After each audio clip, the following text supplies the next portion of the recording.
Today, with the stroke of a pen, our laws will catch up with our future. We will help to create an open marketplace where competition and innovation can move as quick as light. The internet can be fun.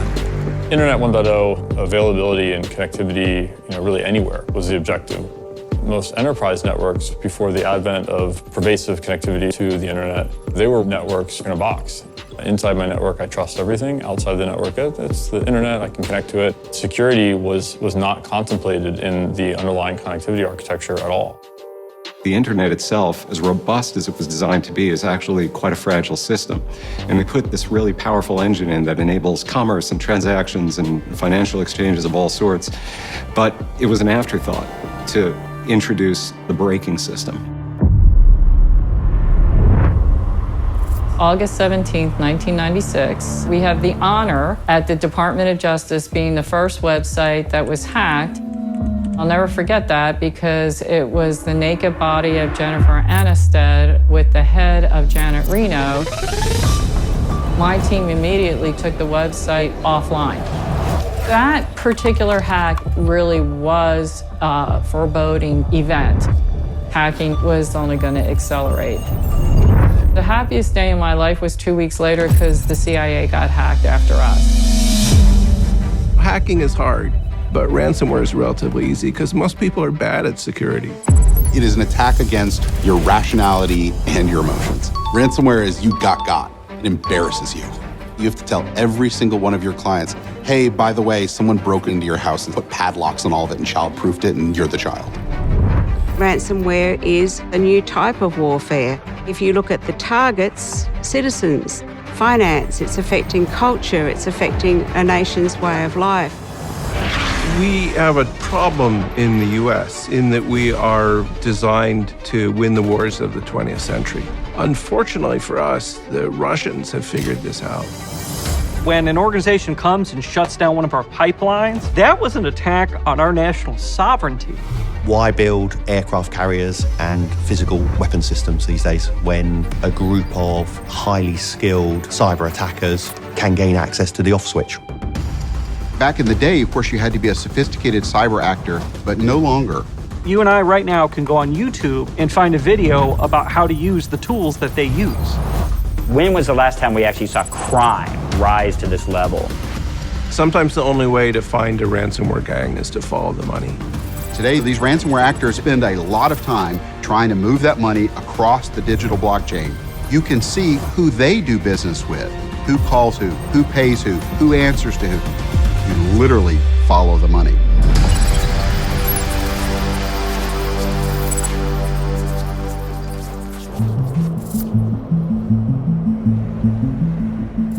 My name's Tom Kellerman. In 2020, I was appointed to the Cybercrime Investigations Advisory Board for the United States Secret Service. The evolution of the cybercrime community began in basically 1995. The central banking community of the world and the major financial institutions of the world moved to electronic finance. There was no longer a delay in when a payment would arrive at another institution, which allowed for greater liquidity in the markets. This is when money became digital. The Soviet Union, as we have known it for most of the 20th century, is breaking up now. This was compounded by a functional reality that you had a lot of computer scientists that used to be employed by the Soviet bloc who were unemployed because the Soviet Union collapsed. And these folks harnessed their own skill sets to then bypass the encryption and the solutions employed by the banks to begin the largest theft in the history of the world, cybercrime. A lot of these gangs were focused on just stealing information, getting credit card numbers, getting names and email addresses to sell for advertisement lists and things like that, or spam lists. But ransomware, it really changed things. If you go back through the history of mankind, people have been extorting ransoms out of others for things of value that they wanted, whether it was a person or a thing. Well, what's valuable in today's economy? Data. Everything from the transactions that we're engaging in to our personal records. And so it presents a really unique opportunity for illicit actors to lock up some of those things that we hold most valuable and then extort it for payments. All cybercrime at its core is about unauthorized access. But in terms of using that access to prevent the organization from being able to function and to hold as hostage, that has been a relatively recent phenomenon. The ransom request is literally a price offer. It makes you feel like you are defenseless, and from a rational perspective, something that you have to engage in. Because in ransomware, hackers want to make themselves look bigger and more established. It's really hard to fight back when there's a group of people. And when you look like you're a highly well-regarded organization that's trustworthy, that causes a paralysis. They find a note on their machine, everything is encrypted, and they have a little Word doc that says, "Hello, you have been hacked by XYZ." They tell you what it costs to get your data back. They explain the services that you will be provided. They tell you, for all questions, direct them here. They want to be someone that makes you feel as though you're going to be trusted and your money will be in a safe place. Many of the viewers of this program would say, why would they want to hack to me? But they forget something. It's about degrees of separation. The adversary will go after you because you have this new customer that's a government agency, whether it be state, local, or federal. The adversary will target you because you have a partnership with a big bank. As an individual, it's about who you know. You are your data. So these people are committing kidnapping against your digital selves, and they're able to do it and exploit that for a lot of money. With the advent of cryptocurrency, it offers unique opportunity for these actors to transfer value between themselves and across borders with speed that was not previously possible.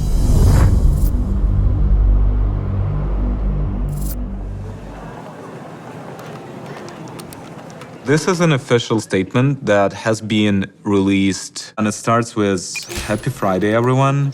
There was a recent attempt to expose our infrastructure by a cybersecurity firm. It gets boring when you only deal with chimpanzees whose top capabilities are scraping forums. We've made around 30 million at least. Sucks this Twitter hobos. My name is Yelisey Boguslavsky. I investigate the dark web, primarily ransomware groups, and try to develop methodology of disrupting these groups.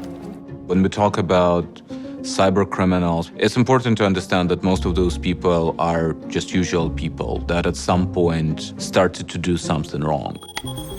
Traditionally, you had 3 friends trying to code the entire ransomware, to prepare the entire backend infrastructure, which means setting up servers, configuring things, exploiting victims, and launching their attacks. So that didn't scale. It was not the model that would scale.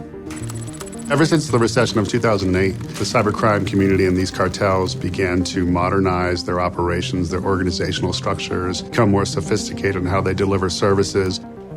They feel like they are running a business just like any other legitimate security business. Obviously, they're not, they're thieves, but ransomware is such a complex operation now that one person couldn't do it all. If I am a novice bad guy, I don't want to build out a whole ransomware infrastructure. So what I do is I choose one of these ransomware groups and I say, hey, I want to sign up for your ransomware as a service. So you put down a deposit, they give you your own executable. So if you're successful, they handle the negotiation, they accept the Bitcoin, and then they give you your cut. You just have to focus on finding victims and encrypting as many as possible. They don't need to reinvent the wheel. They can just access that service and provide a fee, and they all have this already set up. For them, it's already a business. It's a crime as a service. A ransomware developer is the person or the group of persons that are creating the virus, the tool that once it reaches your computer, encrypts every file.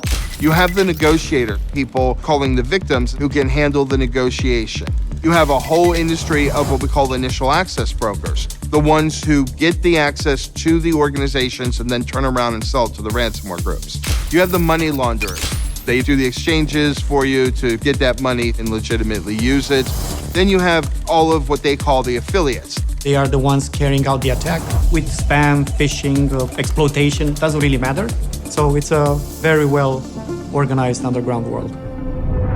A recent attack on Sony Pictures Entertainment could be the most disastrous computer hacking in Hollywood history. The attackers, likely working on behalf of a nation-state, are accountable for several of the most harmful attacks in history, including the attack at Sony Pictures, the cyber heist of Bangladesh Bank, and the creation of the WannaCry ransomware. For a worldwide organization like Sony to be locked down, have films leaked that weren't even released, to have emails released that were very sensitive that brought down careers. The impact of it lasted years after, and the problem keeps just getting worse. There's a lot of reasons for it getting worse. One of the main reasons is a lot of simple-to-use tools have just gotten into the hands of different gangs that have done traditional cybersecurity scams before. You are also seeing state players starting to get involved as well. My name's Jim Lewis. I spent a long time working for the federal government agencies. War between great powers has changed because of technology and largely because of cyber technologies. There's a close connection that they take advantage of by using cyber criminals as proxies, a useful tool. They lean heavily on the cybercrime cartels that exist within their sovereign boundaries and use them as national assets, so long as they abide by the 3 rules.